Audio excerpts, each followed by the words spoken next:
在很多人看来，以色列是美国命运相关的铁杆盟友。这个国家本来就是美国所创造的，是让中东陷入战乱的重要棋子。而另一方面，犹太人掌握了美国的金融与传媒体系，甚至有人认为美国已经被以色列所控制了。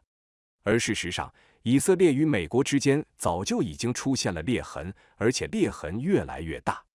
矛盾最初的根源在于对伊朗的态度。这个事情说来话长。以色列一直认为，阿拉伯世界中能威胁到自己的是工业化能力与军事潜力最大的伊朗。尤其让以色列心惊胆战的就是伊朗在发展核工业。以色列的这个担心是有道理的，因为它太小了，不用心的话，在世界地图上都找不到它。这个国家完全没有战略纵深。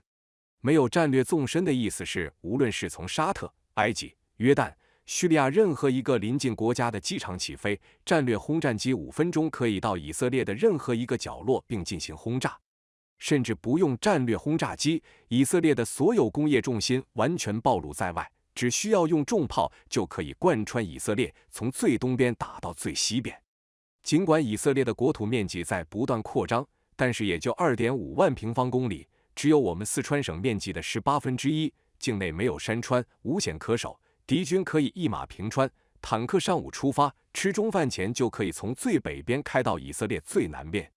想到历史上曾4次被灭，以色列总是有深深的焦虑和恐惧。好在环顾四周，没有一个能打的。利比亚陷入战争的泥潭中爬不起来，卡大佐被当街虐杀，成为4战之地，全球各国的势力都跑来凑热闹，打一场小型的世界大战。埃及在阿拉伯之春后一塌糊涂，早对美国服服帖帖，现在为爆炸的人口焦头烂额，粮食问题都一筹莫展，能养活自己都不容易，别说还有啥其他的梦想了。沙特尽管富得流油，但军事能力实在不值一提，连胡塞游击队都打不赢。伊拉克萨达姆曾经野心勃勃，号称全球第3军事强国，早被灭国，现在早已民生凋敝，能吃饱饭就不错了。但伊朗说，我们会30分钟抹掉以色列。以色列怒不可遏，动不动就对伊朗进行空袭，给对方带来惨重损失，但以色列依然一点都不敢大意。因为说不定现在伊朗正在闭关修炼，一旦神功练成，30分钟抹掉以色列真的是可以做到的。伊朗的这个神功就叫核弹。伊朗如果核弹研发成功，就算以色列大军逼近伊朗，伊朗也可快速翻盘。伊朗面积 164.5 万平方公里，是以色列面积的65倍，人口8165万，是以色列的8倍以上。伊朗是高原国家，地形复杂，海拔在900至1500米之间。西南部为鄂尔布尔士山与科比特山，东部为加恩比尔坚德高地，北部有鄂尔布兹山脉、德马万德峰，海拔5670米。这远非一马平川的以色列可以比拟。而且，伊朗是中东地区工业化程度最高的国家之一，以石油开采业为主，另外还有炼油、钢铁、电力、纺织、汽车制造、机械制造、食品加工、建材、地毯、家用电器、化工、冶金、造纸、水泥和制糖。如果一旦伊朗和以色列真的开战，以伊朗的地形和人口，就算站着给以色列打，以色列没有几年也吃不下。但伊朗一旦有了核武器，就在叙利亚的边境随便发射几颗过去，就可以送以色列下地狱。这就是战略纵深的差异。幸运的是，长期以来，美国对伊朗严防死守，进行了最严厉的制裁，几乎冻结了伊朗的工业发展，这才让以色列感到略微安心。但是从2013年开始，伊朗温和派的总统上任，经过和美国的多次沟通，奥巴马决定对伊朗改变策略，使用怀柔的手段，想把伊朗拉到美西方集团的阵营来，说只要伊朗停止核能开发，就会解除对伊朗的制裁，并从2015年开始了伊核谈判。这个消息让以色列五雷轰顶，因为一旦解除对伊朗的封锁，它的工业能力必然会一飞冲天，经济很快就会繁荣。一旦到了这个时候，伊朗只要想开发核弹，不是分分钟的事情吗？奥巴马说他们已经承诺不开发核弹了。以色列说他今天不开发，明天也会开发；明天不开发，明年也会开发。明年不开发，你怎么保证它100年不开发？卧榻之旁岂容他人酣睡？何况伊朗一直是一个有战略野心的国家。以色列的心思和昂撒人是一样的，中东这块地区怎么能够容忍有一个其他工业大国的崛起？但是对奥巴马来说，却将伊核协议作为自己的重要工作来推进。理论上来说，奥巴马的战略是正确的。一来，他的欧洲盟友都希望有一个稳定的伊朗开展贸易合作；二来，这样可以阻止伊朗倒向中俄，更好地控制中东。而以色列万万接受不了，总统内塔尼亚胡当即召开记者招待会，把奥巴马痛骂一顿，祖宗8辈都问候了。从此之后的几年，以色列一抓住机会就疯狂抨击民主党。以后3年的时间，美国和以色列之间几乎零互动，再也没有高层互访，关系急转直下。转机到了2006年，特朗普刚刚入主白宫就撕毁了伊核协议，加上自己的女婿是犹太人，在他的牵线之下，特朗普全面倒向以色列。这4年时间，特朗普和以色列好到可以穿一条裤子，各种利益高度捆绑在一起。特朗普是第一位上任后不久就访问以色列的总统，第一个在哭墙祈祷的在任总统，第一个承认耶路撒冷为以色列首都的总统，第一个在耶路撒冷设立美国大使馆的总统。特朗普是完全的拉偏架，毫无悬念地倒向了以色列。2016年9月与内塔尼亚胡会晤后，特朗普就发表声明称，只有巴勒斯坦人放弃仇恨和暴力，接受以色列是一个犹太国家，才有可能实现和平。这就是以色列一边占领巴勒斯坦的土地，特朗普一边笑嘻嘻地对巴勒斯坦说：“你不要恨他们哦，要心中有爱。”特朗普在任时，简直就是以色列要什么给什么，甚至动用无人机刺杀了伊朗的将军。内塔尼亚胡感动得泪流满面，说特朗普这个兄弟太能处了。然后好景不长，4年之后，特朗普黯然离开，拜登刚刚入主白宫，马上就要维持民主党的政策，要求重启伊核协议。内塔尼亚胡刚和特朗普激情如火，结果就从山巅掉到了谷底，对拜登一顿狂骂，连电话都不接了，又恢复到了零沟通的状态。可以说，现在的以色列干脆不搭理拜登，就盼着特朗普重回白宫。而更搞笑的是，拜登得罪了以色列，不就是为了重拾奥巴马的政策，要去拉拢伊朗吗？否则中俄伊形成大三角，这怎么得了？可惜伊朗脸一抹，说：“你特么的又想骗我，老子不上当了。你和我签伊核协议，再加上国际原子能机构的审核到解除制裁需要5年时间，可是你他娘的4年就换一任总统，你们这花活玩得好啊！一个总统要和我签协议，一个总统就要撕协议，这是拿我当傻呢？”于是美国做了个大死，把以色列也给得罪了，还把伊朗全面推向了中国。以色列原来想的是，只要熬过去4年，等到民主党下台，共和党重回白宫，好日子就来了。可他万万没想到，这4年时间太难熬了。因为在中国的主导下，中东地区实现了大和解。在以往，以色列在阿拉伯世界的包围中还敢骄横跋扈，看谁不顺眼就打谁，还动不动就跑老远去轰炸伊朗。有一个重要的原因，就是因为阿拉伯世界不团结，始终无法形成合力，所以才敢有恃无恐。即使是在几十年前的数次中东战争，阿拉伯世界组成联军反击以色列的侵略，也是相互之间谁也看不上，导致被以色列各个击破。但是现在，在中国的组织下，矛盾最深的什叶派的代表伊朗居然和逊尼派的代表沙特和解了。这都能和解，中东还有什么矛盾不能化解的？随后，坏消息一个接一个的接踵而至。阿拉伯直接重新接纳了叙利亚，沙特和胡塞组织停火了。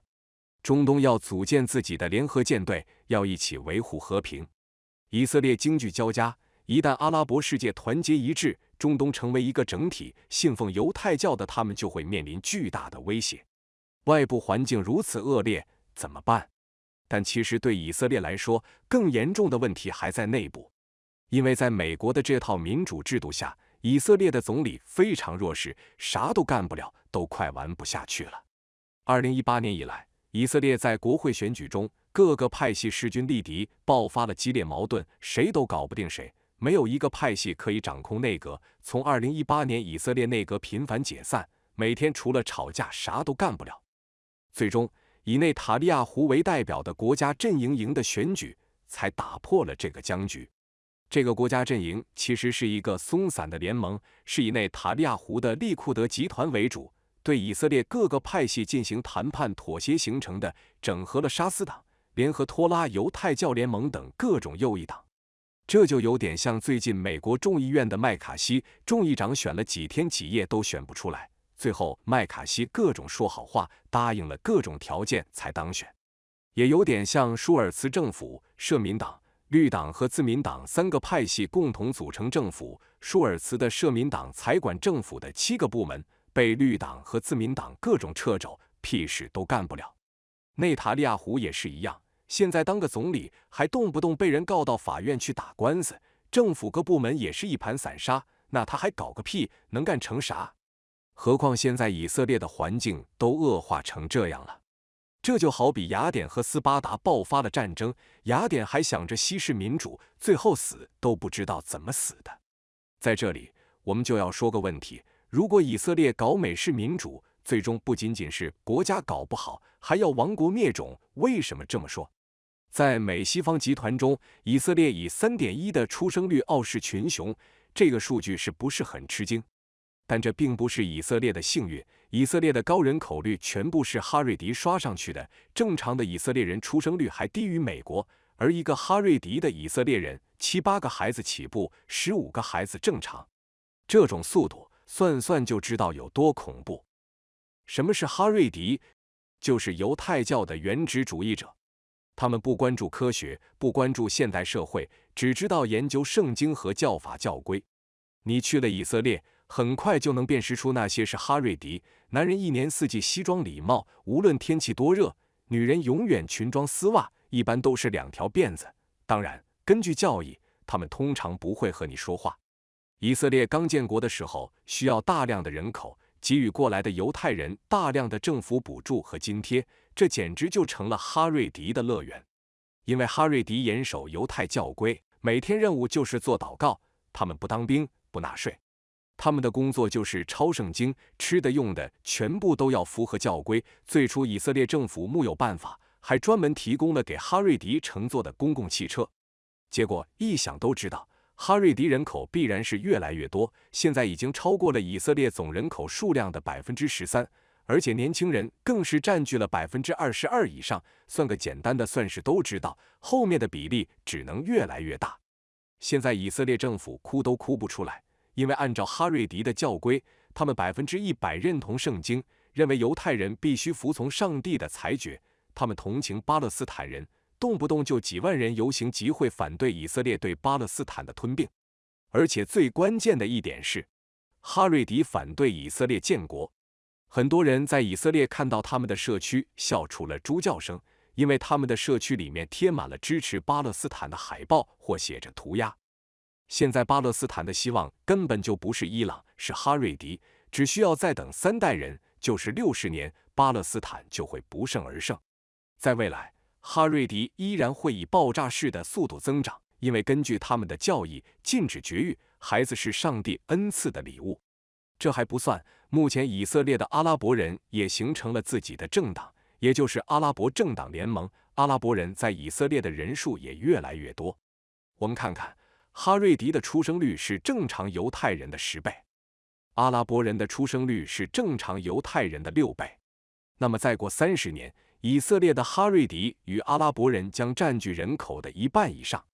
哈瑞迪主张躺平，根本就不支持以色列建国，他们反对对以阿拉伯世界的战争，认为上帝自有裁决。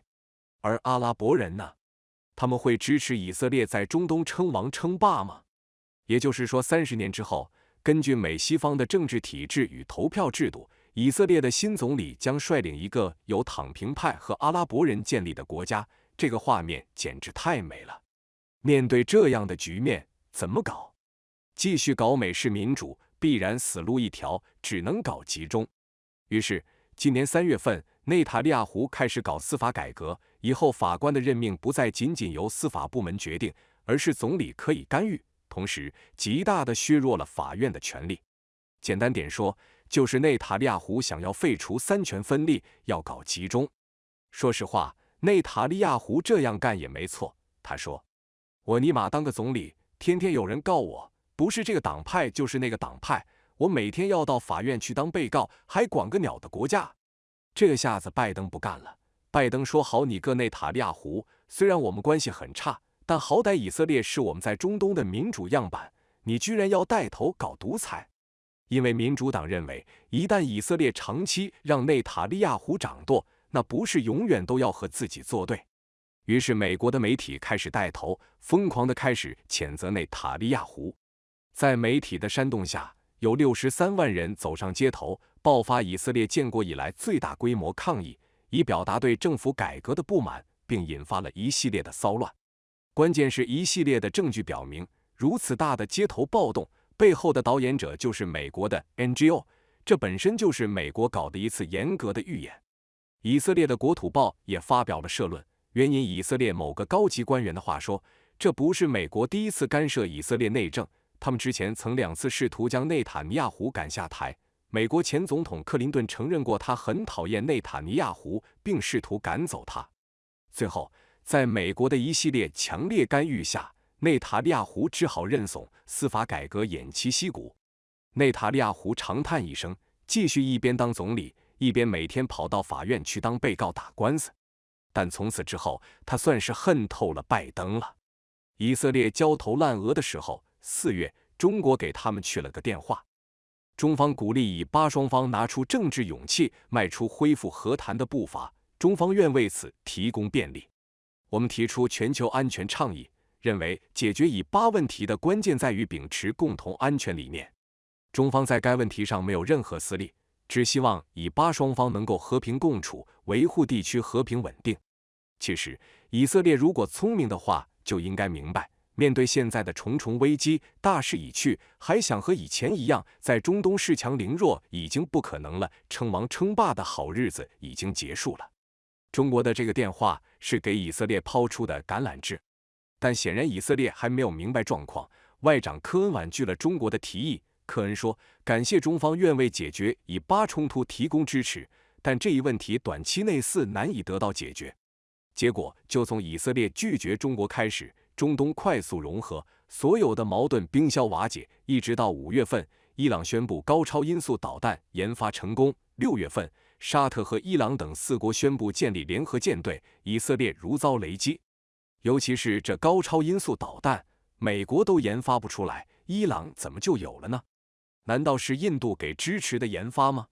现在的内塔利亚胡如坐针毡，中东各国一天比一天团结，自己陷入了穆斯林的重重包围。昔日的盟友美国不仅不帮自己，还要赶自己下台。死敌伊朗不仅有了高超音速导弹，还要和其他国家组建联合舰队。到了6月中旬，巴勒斯坦总统阿巴斯访华，和中国建立了战略伙伴关系，而中国同时强调，巴勒斯坦问题延宕半个多世纪，给巴勒斯坦人民带来深重苦难，必须尽快还巴勒斯坦以公道。到了这个时候，以色列已经是山穷水尽，他终于明白了，能救他的只剩下一个国家了。6月27日，外交部发言人主持例行记者会时，有记者问以色列总理是不是下个月访华，发言人毛宁回应称，我目前没有可以提供的消息，我可以告诉你的是，中国同以色列保持着友好交往，我们也愿同以色列共同努力，推动中以创新全面伙伴关系持续稳定发展。这是什么意思呢？26日，以色列时报已经发了报道，该国总理内塔尼亚胡将于下月访问中国。而在27日，以色列时报又说，内塔尼亚胡当天证实将前往中国，并表示美国一直在了解他的计划。也就是说，以色列已经向中国打了申请，希望到中国来访问。他们的国内媒体已经提前做了预告了，而他究竟能不能来，什么时候来，中国还没有进行批复。毕竟不是谁想来就能来的。其实内塔利亚胡心里还是很平衡的，布林肯要来中国都打了半年多的申请，拜登要中国接电话，到现在都没等到答复。不过到了今天，中东小霸王已经彻底的明白了，谁才是未来重塑世界的决定性力量。